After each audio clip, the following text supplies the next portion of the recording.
सुप्रभात आप सभी को। पुनः आपका स्वागत है। एक नए वीडियो के साथ मैं अर्चना सिंह पायक उपस्थित हूँ। आज के वीडियो में हम सहर्ष स्वीकारा है कि काव्य सौंदर्य और भाव सौंदर्य पर प्रकाश डालेंगे। इससे संबंधित जो कुछ विशेषताएं हैं इस कविता की उनको देखेंगे।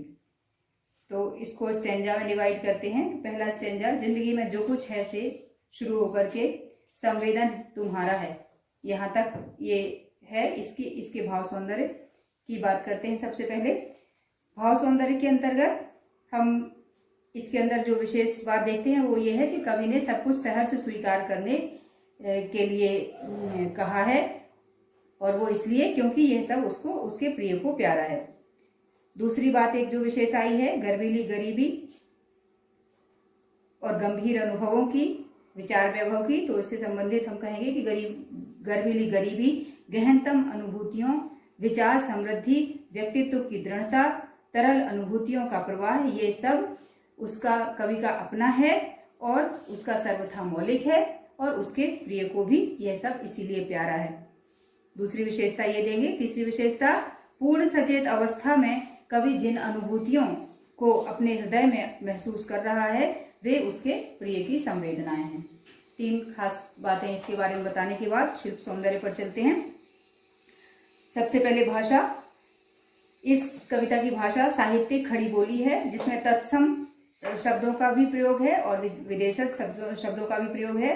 तत्सम जैसे सहर्ष, विचार वैभव, दृढ़ता और अभिनव, मौलिक, जागृत आदि। और विदेशक शब्दों में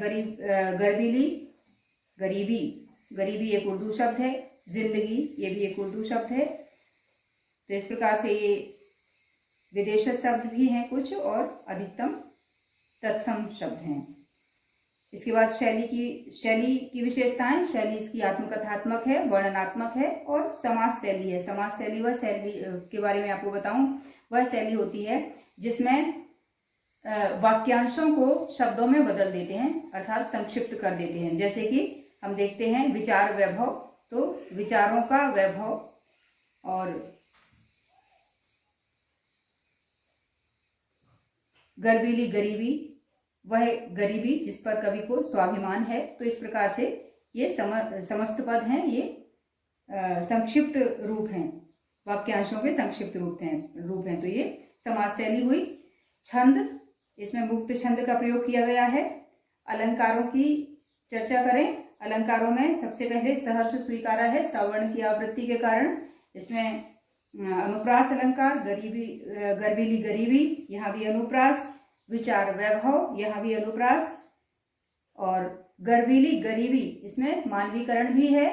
तो दूसरा इसमें अलंकार आता है मानवीकरण का, जिसमें गरीबी को गर्वीली कहा गया है। किसी मानवी की भांति या किसी मनुष्य की भांति वह व्यवहार करती है, उसके अंदर भावनाएं हैं। इस प्रकार से विचार वैभव ये रूपक अलंकार है यहाँ पर।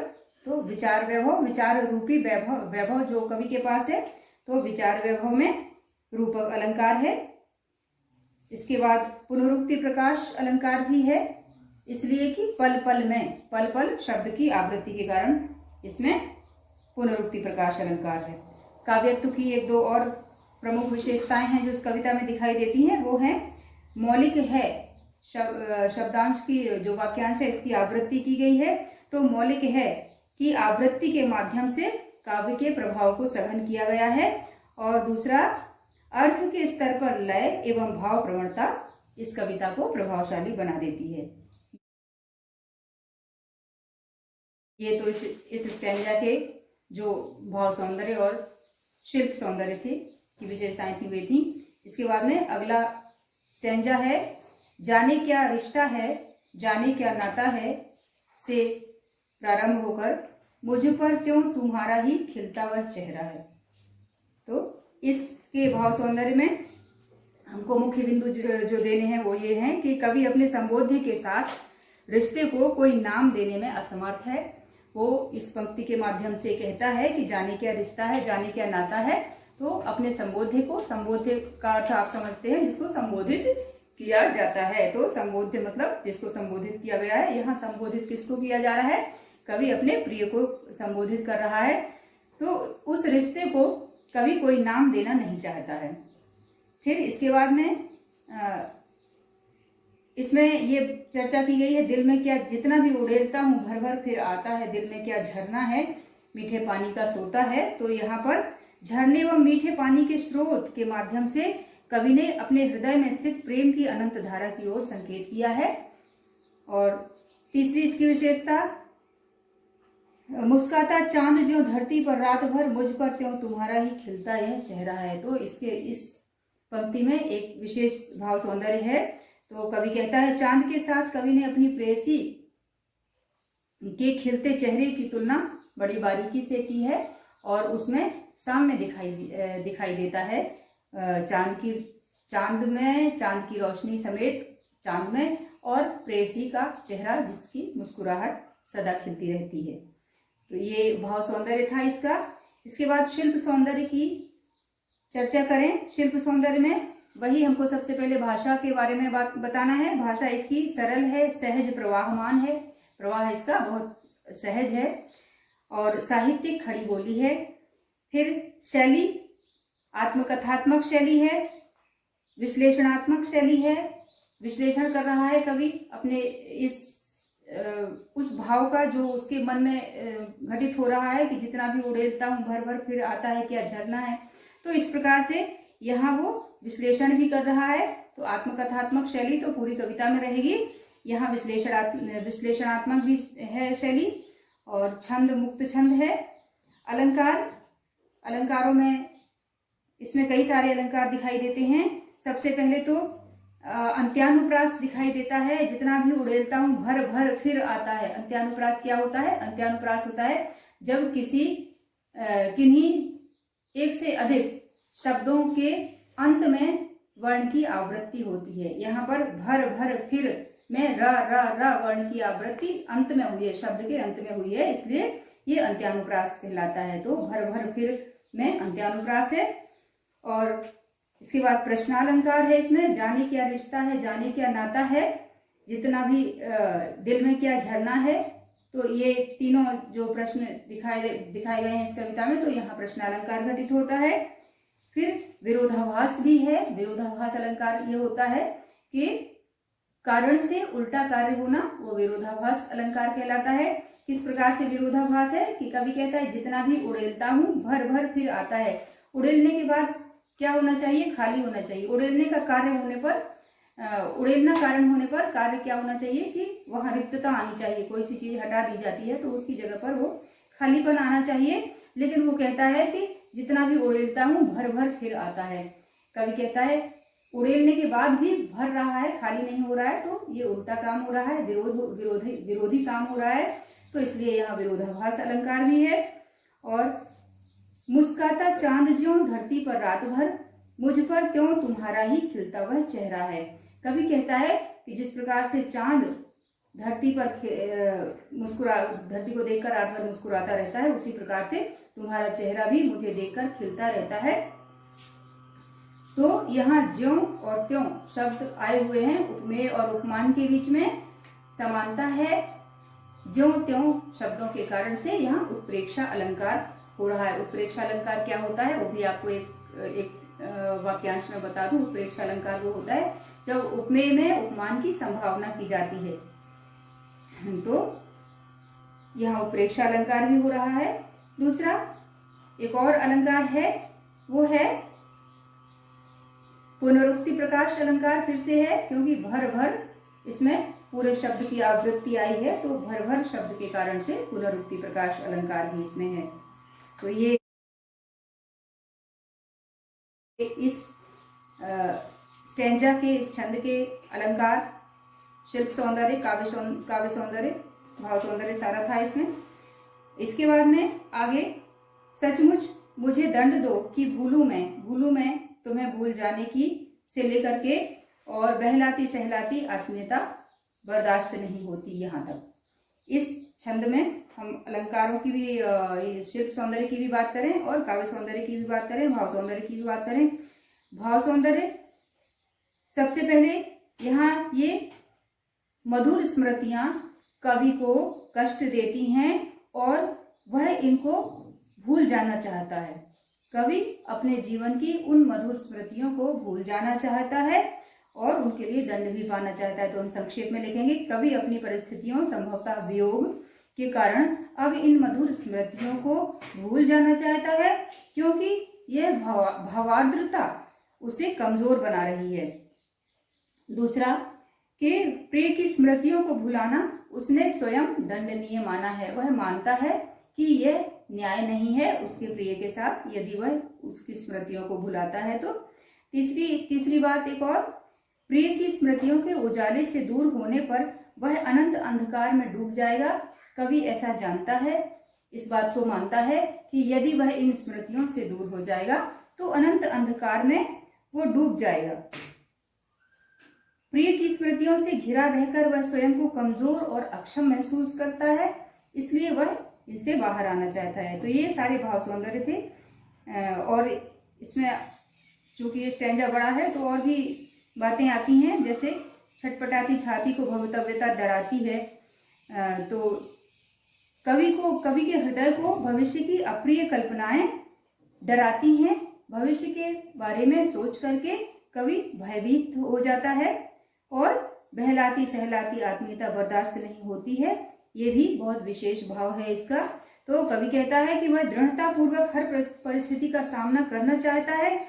वह अब बहलाने और सहलाने वाली आत्मीयता को और अधिक नहीं सह सकता है, क्योंकि वह संघर्ष और कठिनाइयों का सामना करने के रास्ते में व्यवधान डालती है वो बहलाती हुई आत्मीयता। तो ये भाव सौंदर्य था इसका। इसके आगे शिल्प सौंदर्य। शिल्प सौंदर्य में सबसे पहला बिंदु भाषा का। भाषा तत्सम प्रधान है, साहित्यिक खड़ी बोली है और शैली में आत्मकथात्मक शैली है, मनोविश्लेषणात्मक शैली है। छंद, इसका छंद मुक्त छंद है।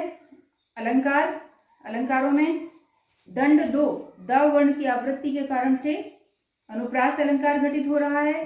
फिर अंधकार अमावस्या अवर्ण की आवृत्ति के कारण, छटपटाती छाती छ वर्ण की आवृत्ति के कारण इन सब में अनुप्रास अलंकार हो रहा है, दिखाई दे रहा है हमें।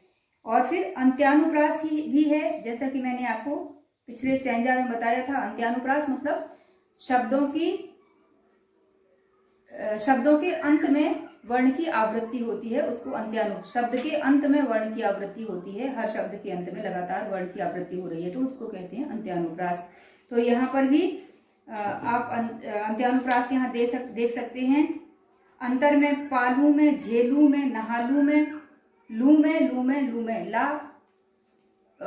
और म वर्ण की बराबर आवृत्ति हो रही है, तो यहाँ भी अंत्यानुप्रास घटित हो रहा है। फिर परिवेष्टित, आच्छादित, दोनों में ही इत इत अंत में दिखाई दे रहा है दोनों शब्दों में, तो यहाँ पर भी अंत्यानुप्रास घटित हो रहा है। आप यहाँ अंत्यानुप्रास अलंकार लिख सकते हैं। फिर अंधकार अमावस्या, अंधकार रूपी अमावस्या यहाँ रूपक अलंकार है।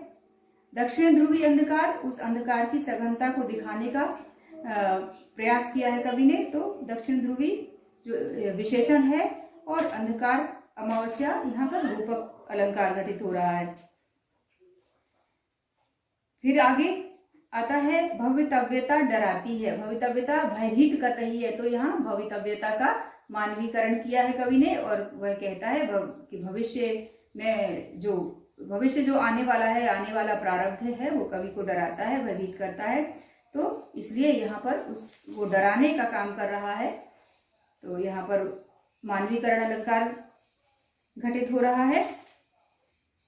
इसमें भी वही विशेषता पुनः हम देंगे कि आवृत्ति के द्वारा प्रभाव की गहनता के निरूपण का एक सर्वथा नवीन प्रयोग है ये। इसमें आप देखिए, इसमें बार बार आता है सहा नहीं जाता, नहीं सहा जाता, तो इस प्रकार से फिर पुनः वही बात हुई है, फिर से आवृत्ति की गई है, वाक्यांशों की आवृत्ति की गई है, पंक्तियों की आवृत्ति की गई है और इन पंक्तियों की आवृत्ति के कारण से भाव को सघन करने का सर्वथा नवीन प्रयोग है, आप ऐसा लिख सकते हैं।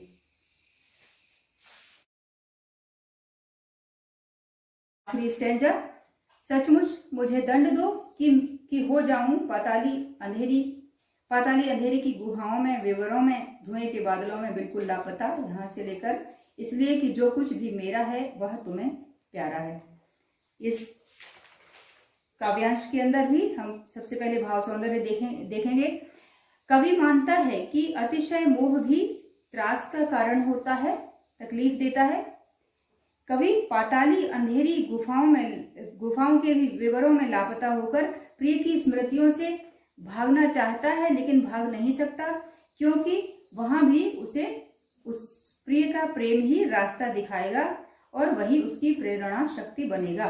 तो जब वो कहता है कि लापता, कि वहां भी तो तुम्हारा ही सहारा है, तो एक अनूठा भाव यहाँ पे हमें दिखाई देता है कि एक ओर तो वो भाग भी रहा है, दूसरी ओर अंतर्विरोध की बात कि वहां भी सहारा उन्हीं स्मृतियों का ले रहा है कवि।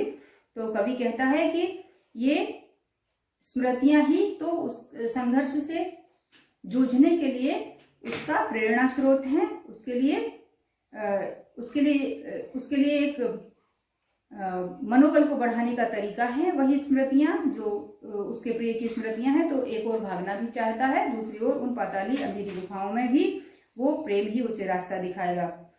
तीसरा, कवि का जो कुछ भी है वह सब उसके प्रिय द्वारा उसके लिए किए गए कार्यों का परिणाम है, ऐसा वो मानता है।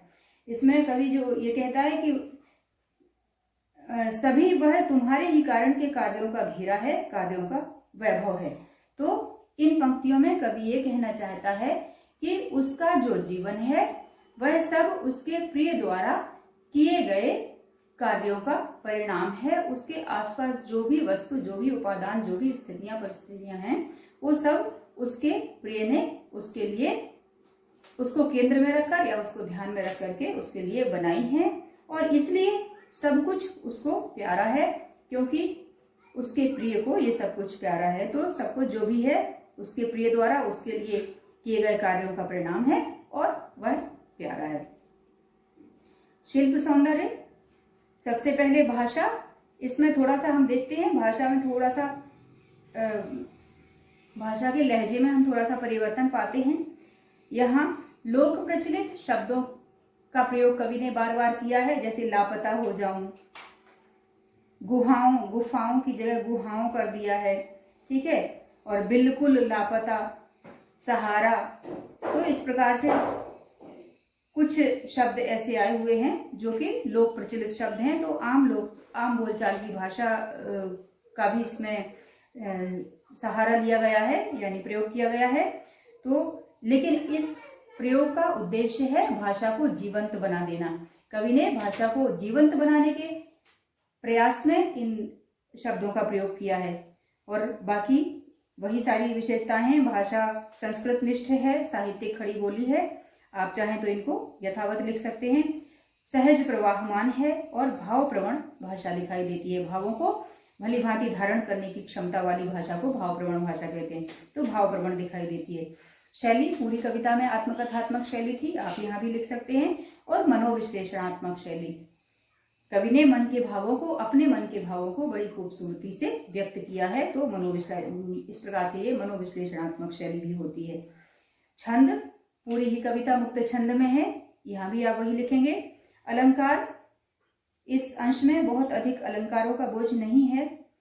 इसमें ज्यादातर एक 2-3 जगह हमको अनुप्रास दिखाई देता है, जैसे कि दंड 2 में दा वर्ण की आवृत्ति है, कारण के कार्यों का वर्ण की आवृत्ति है, और सहर्ष स्वीकारा में सवर्ण की आवृत्ति है। तो इस प्रकार से इसमें अलंकार केवल यही है। इस अंश में अनुप्रास अलंकार की बार बार आवृत्ति हुई है। अनुप्रास अलंकार हमको 2-3 जगह दिखाई देता है। तो ये काव्य सौंदर्य और भाव सौंदर्य था। इसको मैंने बहुत संक्षिप्त और बहुत समग्र आपके सामने प्रस्तुत करने की कोशिश की है। आशा है कि आपके लिए ये वीडियो बहुत लाभकारी सिद्ध होगा। आप इस चैनल को सब्सक्राइब कीजिए, इस वीडियो को लाइक कीजिए और अपने मित्रों में शेयर कीजिए। अगले वीडियो में मैं पुनः उपस्थित होती हूँ इस पाठ के बाकी के प्रश्न उत्तरों के साथ। तब तक के लिए धन्यवाद।